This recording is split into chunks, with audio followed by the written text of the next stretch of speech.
Read about the things that happen throughout the world. Don't believe in everything you see out here.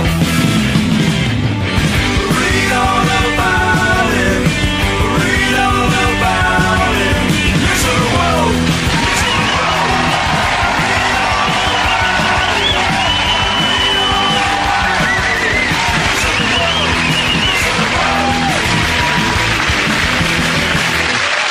Hello and welcome to Mock the Week. I'm Dara Breen. Joining me this week are Andy Parsons, Ed Byrne and Alan Cochrane, Chris Addison, Hugh Dennis and Gary Delaney.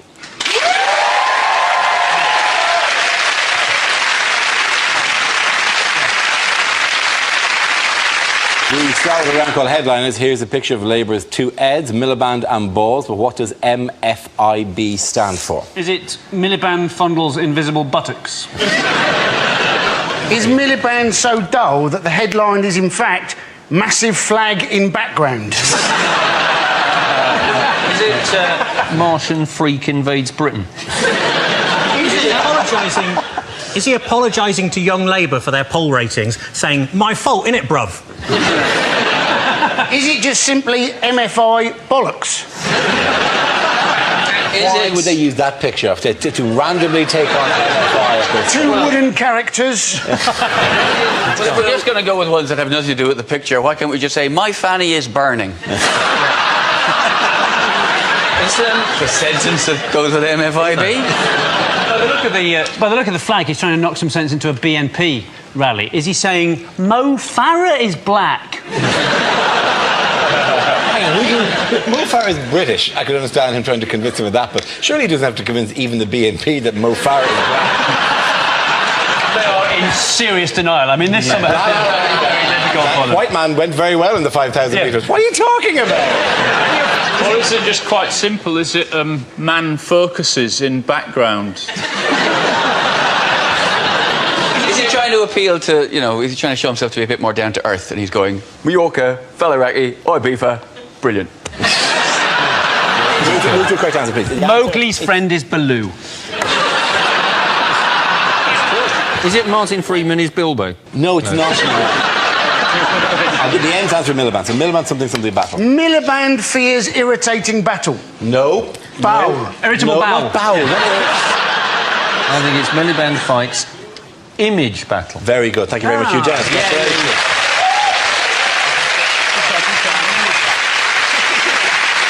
OK, the answer I was looking for was Miliband fights image battle. This is the news that Ed Miliband has launched a campaign to make himself better known to voters, embracing his geek image and comprehensive school education. It comes in a week when one poll suggests that 63% of the electorate do not see him as a future Prime Minister. The poll actually said, though, it said people didn't regard him as Prime Ministerial as David Cameron. And you're thinking, well, that's probably not much of a surprise because David Cameron is, in fact, the Prime Minister. Yes. We need to be a bit careful throwing stones about Ed Miliband appearing like a bit of a dork. If there are 7 men on television who don't need to be throwing stones in this particular glass house, it's this 7-man up you to the survival of the fittest theory, right? This is not the pot calling the kettle black. This is the kettle calling another kettle a kettle. To be fair, only one of us does a programme about maths. Yes, well... What policies have Labour touted at the conference this week? He's promised more help for first-time buyers, and my parents helped me buy my first flat, and I can't thank them enough, it turns out. He wants to cut stamp duty, doesn't he, to promote growth? Yep. And you think, well, it might work. I mean, what was Cameron's best idea to promote growth? Everybody should build a conservatory. And you're thinking, that is not going to kick-start the British economy. It might kick-start the Polish economy.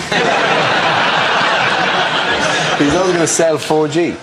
Apparently they're going to sell 4G. I didn't know even we had 4G yet. I know people have talked about this thing, but they might as well go, and we shall sell the nation's reserves of unobtainium. The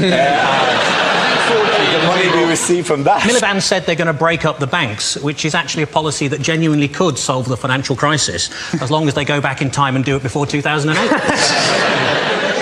One banking reform that I would like to see is for the people who work at the Halifax, stop pissing about with that radio station and do some work. if they did break up the banks, that Miliband is the sort of bloke that would just end up with a pen with one of those little chains on it. Out of everything in a bank. No, so I can move on. Here's a picture of Shadow Chancellor Ed Balls, but can anyone give me a phrase to sum this up? Well, obviously, good to see that Wayne Rooney is back to fitness. Is he thinking to himself? Is he just thinking to himself, why, when my name is Balls, do I keep having photographs like these? It is Mr. Ed Balls playing football in a match between MPs and journalists at the conference. Apart from playing football, what has Ed Balls been doing recently? He's a politician. He's been... Other than that... He has been sickening normal people everywhere by learning to play the piano. Yes, Did you to see what that? level? Grade 1. Grade 1, yes.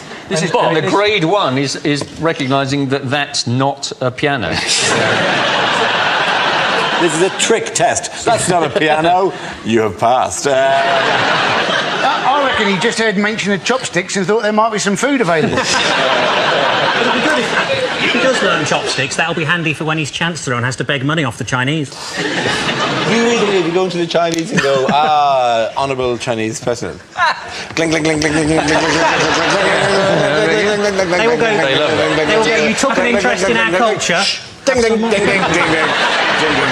ding, ding. That's as much as I know. Okay. Darren, do you not think he would have lost them with honourable Chinese person? Opening with that. I'm in the diplomatic corps. What do you say? It'd be like arriving in the Congo on a diplomatic mission with a crate of umbongo. I believe you enjoy this beverage. We're told this is all you drink here in the Congo, which has been renamed for how long? Well, it's now called the Democratic Republic of Umbongo. By the way, who's he doing the test with? Lots of 5-year-old and 6-year-old children. 6-year-old children. 6-year-old child, 6-year-old child, Ed Balls, 6-year-old child, 6-year-old child. Which is creepy. As a 6-year-old child, you'd be thinking, you've been told, as you wait in that room, if you fail this, you're coming back again. And then a 45-year-old man... As a 6-year-old, you're thinking, oh my God, this guy is an idiot. Wow, they take this shit seriously. Please let me go. Please don't make me do the exam again. I do, in a way, think it's commendable that he's done it and it's good for him to have a release, but I also think it's a really bad thing for a busy politician to do in a sort of connecting with the people way, because people that have got normal jobs are then going, well, I haven't got time to learn the fucking piano. How have you got time? Well, he should really do what Cameron does and just get pissed and lose his kids and stuff like that. And then people are like, oh yeah, he's one of mine. In other news, what did David Cameron do recently that no other serving British Prime Minister has ever done? Samantha Cameron. Yeah. That's true. But he also went on Letterman in the States, didn't he? Letterman was trying to trip him up by asking about British history, which is tricky because we've got a lot more of it than they have, right? And, you know, American history exams are really easy. They just have questions like, on what date was September the 11th? He did do all right, but he didn't know what Magna Carta meant, when in fact what he should have said, obviously, is what Magna Carta means is that we had civilised democratic government some 200 years before your country was discovered.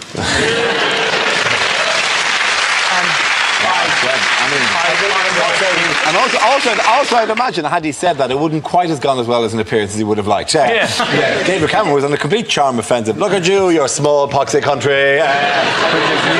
Useless. We're older than you. Older. Feel my history. He could. I think he could also have gone, you say your name is Letterman. In my country, we would call you Postman.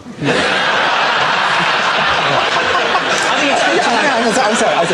He wasn't going on as a Bond villain. That would be Kill Cheek. Kill him now! They love us as villains. They always have English people as villains. They don't know who he is. This was we could have sent anybody. We should have sent Alan Rickman. Hello. You know what he came out to? Do you know I know what he came out to. He came out to loads of dry ice, and they said it represented a London fog when we haven't had a London fog for over 100 years. That's the stereotype image that those Americans believe. What? The fat, dumb redneck.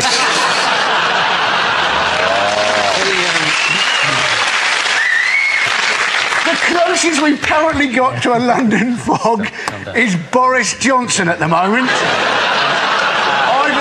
what Amy Childs from The Only Way is Essex. What Boris Johnson did say was that he got it wrong deliberately because he didn't want to seem like he had Latin coming out of every orifice. Now, that sounds creepy, doesn't it? The thing about Boris Johnson, though, isn't it, is everybody thinks he's quintessentially English, but in fact he was born in America, named after a Russian, and looks like a Swedish person who's eaten another Swedish person. At the end, and the points go to Chris, Hugh and Gary. Our next round is called Newsreel. We play in a recent piece of footage featuring people in the news and ask Hugh to suggest what might be being said. This week's clip features the Prince of Wales. Good God, it's Margaret Beckett, isn't it? From the First Labour government. Do you know, I'm beginning to wonder how recent this footage actually is. A train in a box. It's odd. Mummy normally gives me a Twix and a lump of organic cheese. Still, never mind. Stick that on eBay. So this will be your driver, Dave. Hello, Dave. I love you. So you drive this, do you? Yes, I bet you've got a tale or two to tell. Yeah, well, actually, it has been hairy a couple of times. I bet it has. Yes. Do you know, I quite fancy doing your job. Yes, and I quite fancy doing your job. That's not going to fucking happen, is it? Can I have a go? No, I'm afraid it's against regulations. Is it? Is it? Now, Dave, think very carefully. Yes, I think that's the right answer. Nobody wants to be force-fed organic biscuits.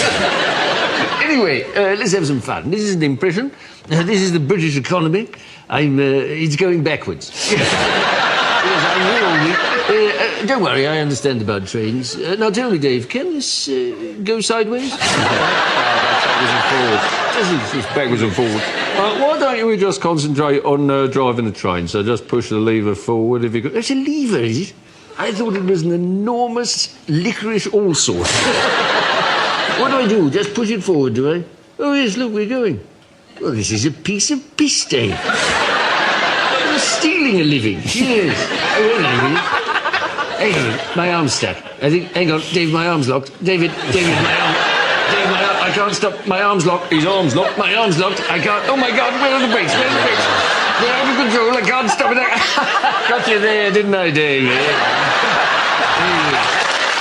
Well done, you did us. Now we play a round called Wakey Wakey, Rory McIlroy. This game involves Ed and Gary, so if you could make your way to the performance area, please. This round is a stand-up challenge. I launched a wheel of news, and whoever chooses to stop, one of our performers must step forward and talk about that subject. The winner is, however, I think is the funniest. Okay, here we go. Let's have the first topic, please. The first subject is parenting. I'll take this. We have 2 children in our house. 2 boys. One is 4 months old and the other is 21 months old. Yeah. We didn't want there to be too big a gap, so my wife had them both by cesarean.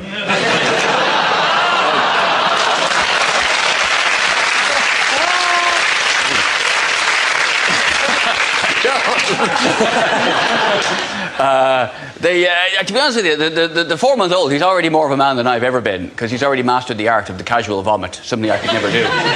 When I'm sick, it's a biblical event, it's coming out my nose, I'm pulling muscles in my back, but he's so cool with it. He'll puke and then he'll look at you like you just did it. You know, what's this? That was you. Don't think so, it doesn't sound like it.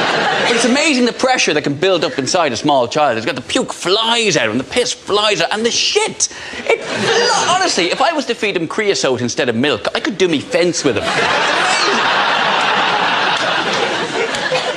The thing we've been careful about, though, is even though I have 2 boys, I didn't name either of them after me, because I didn't want to have that big Ed, little Ed thing. Because when you call one of your sons Little Ed, it just sounds too much like you're talking about your cock.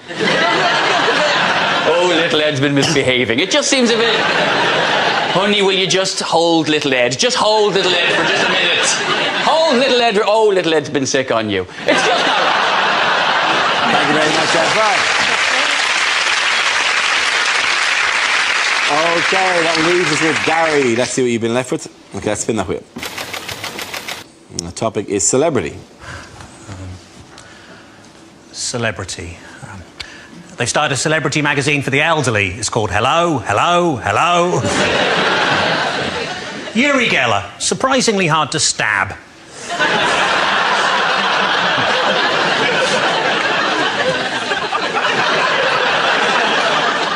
Malcolm X chose that name rather than admit he'd accidentally put a kiss at the end of a text message. I went to see Walt Disney on Ice. Bit disappointing, it's just an old bloke in a freezer.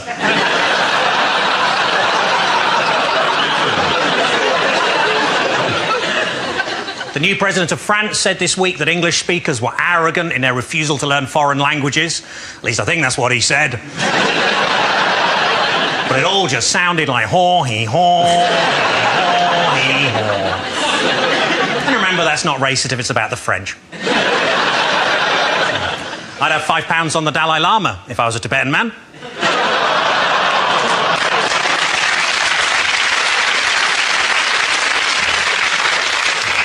When they buried the man who invented Tetris, the whole cemetery disappeared.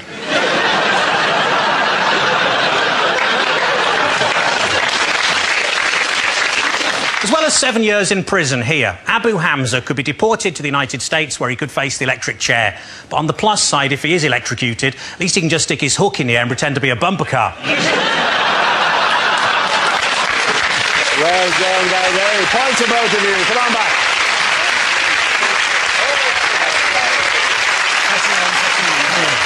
Our next round is called If This Is the Answer, What Is the Question? On the board are 6 categories. Gary, which category would you like? I would like sport, please. OK, the category is sport, and the answer is 14.5. What is the question? Is it how many weeks does it now take Mickey Rourke to get an erection? Is it what glass slipper size? What glass slipper size would have made Prince Charming go, OK, I'll leave it?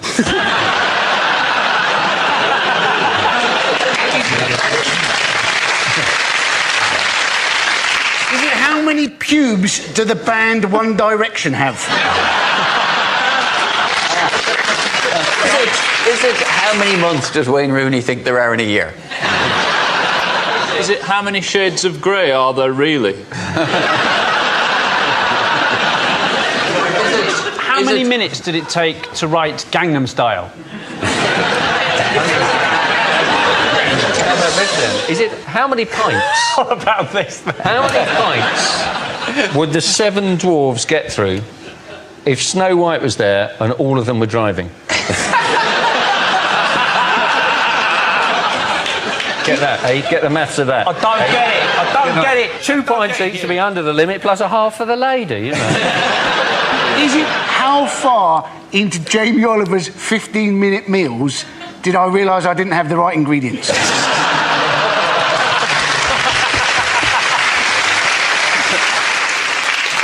How many hairs has Dara got left? No, that's cruel. We're not going to win. How many does it need to be cruel like that? Is it, in fact, how many points did the European Ryder Cup team get? Very good. Well done. Thank you very much, Eric Carson. Yes. And the question I was looking for was, what was Europe's winning score in the Ryder Cup? This is news that Europe's golfers retained the Ryder Cup after producing a stunning comeback in a tense and exciting final day in Chicago. After trailing the United States 10-6 after 2 days' play, they produced an outstanding performance to win by 14.5 points to the United States' 13.5 points. Did you watch it? Yeah, it's brilliant, wasn't it? Yeah. I mean, the course was all set up, of course, for the Americans. They had very long fairways for their big hitters, not too much rough, so as they play their iron shots, and very few female spectators to distract Tiger Woods. Tiger Woods, of course, who lost the foursomes, which came as a surprise because he'd had so much practice. I've never seen such a thrilling game of golf, and I didn't see this one either. Do you love the American names, though? Because that's what I like most about it. Their captain was called Davis Love III. And I thought, that is a great name, but do I need to know that? That you love the 3rd? I mean, I love the 18th, but don't go on about it. I'd like Dara to say it, though. What, Davis Love the Third?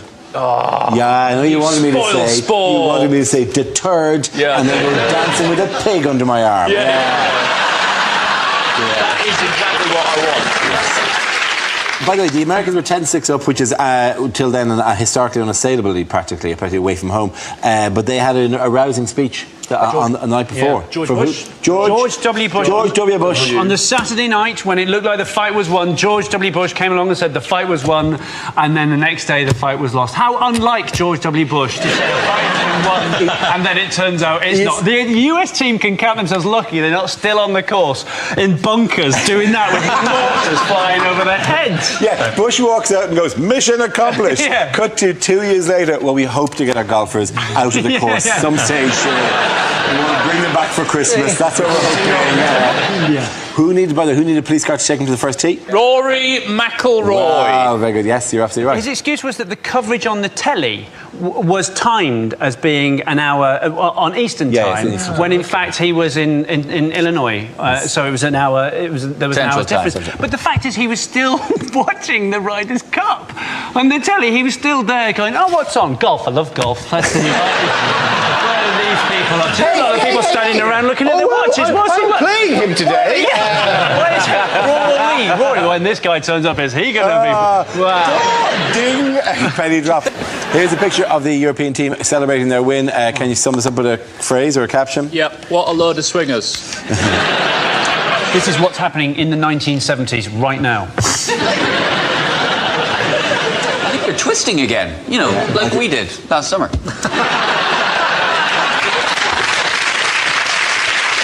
Is this Marks and Spencer's launches its new Looks Like a Dick range?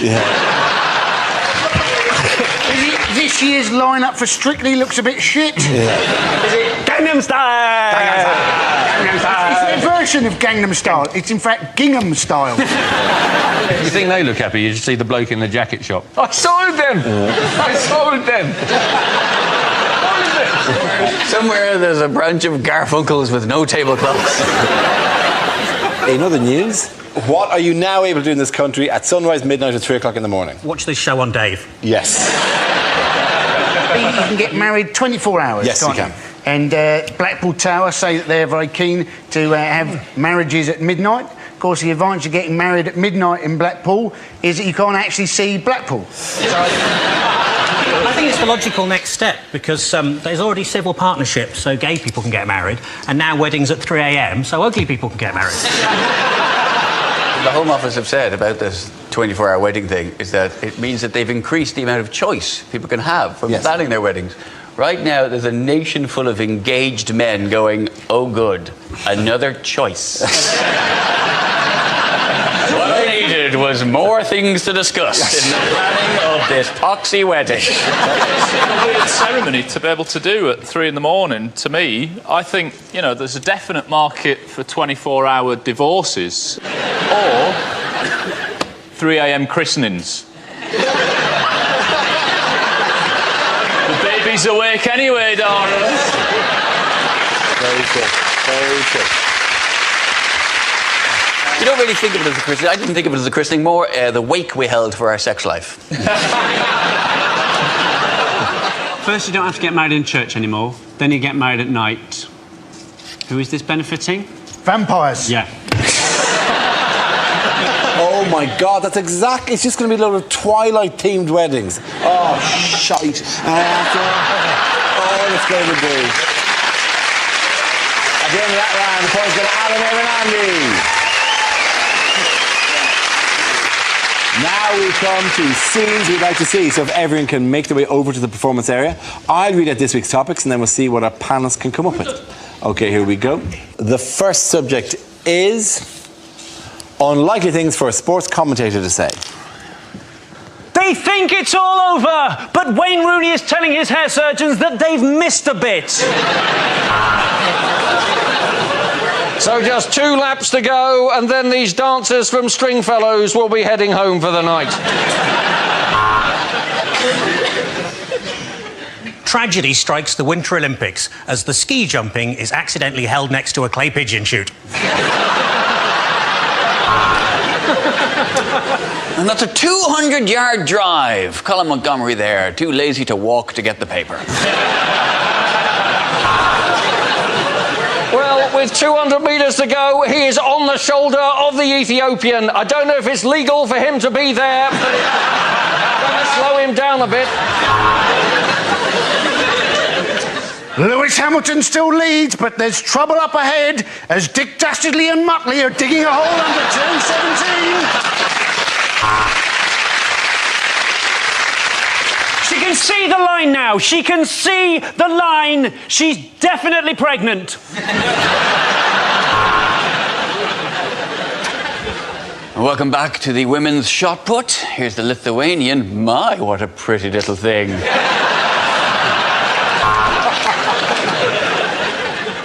Well, let's go over to Epsom for the 2:30. There are 16 runners. Everyone else is riding a horse. What a race this is going to be. And after Andy Murray's recent appearance on television's Mock the Week, onto centre court we see the lolloping frame of Dara O'Brien. And that's an incredible right hook there from Abu Hamza. So, Boris Johnson, are you enjoying the Olympics? Oh, I'm terribly sorry. Claire Balding, are you enjoying the Olympics?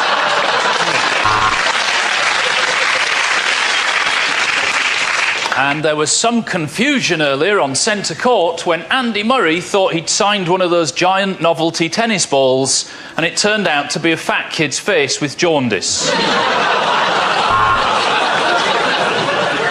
And the England team sticking with the classic 4-4-2 formation. This really is the most organised orgy I've ever seen. And Serena Williams remains unseeded for a second year. I can't help thinking that a bit of lippy and a push-up bra. Okay, the next topic is bad things to say at a job interview. What do I think of nepotism? That's a good question, Dad. Yeah, I served for 10 years in Afghanistan. I was in the Taliban.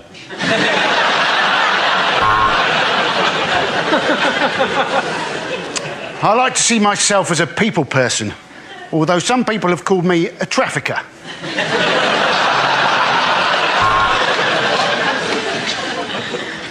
So I'm just checking. You definitely don't do a CRB check.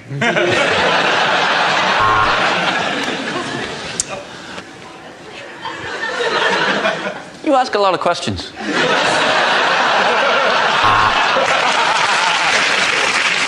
Sorry, could you repeat the question? My ankle bracelet's beeping really loudly. Well, I am a fully qualified geography teacher, and the school's next door, is it?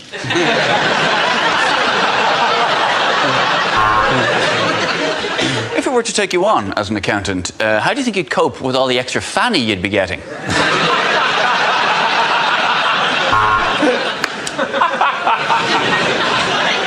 Do I like jogging? Oh, I thought he said, do I like dogging? The answer's still yes. You've demonstrated a bad attitude, an inability to listen, and a complete lack of interest in others. Welcome to Ryanair's customer service team.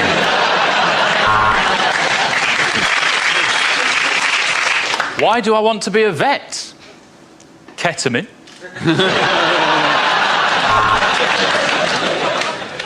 Well, they gave me a tutu at university, so I just thought I'd wear it to the interview.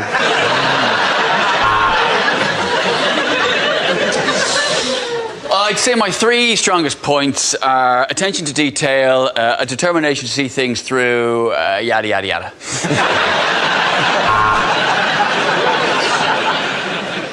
Yes, I think I would be the perfect candidate today to make the platform announce.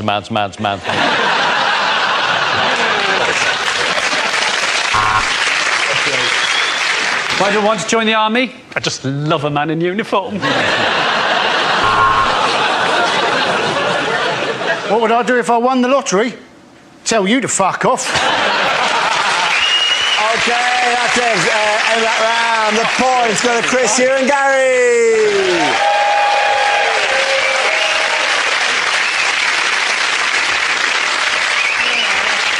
And that's the end of the show. This week's winners are Chris Addison, Hugh Dennis and Gary Delaney. Commiserations to Andy Parsons, Ed Byrne and Alan Cochrane. Thanks for watching. I'm Darrell Green. Good night.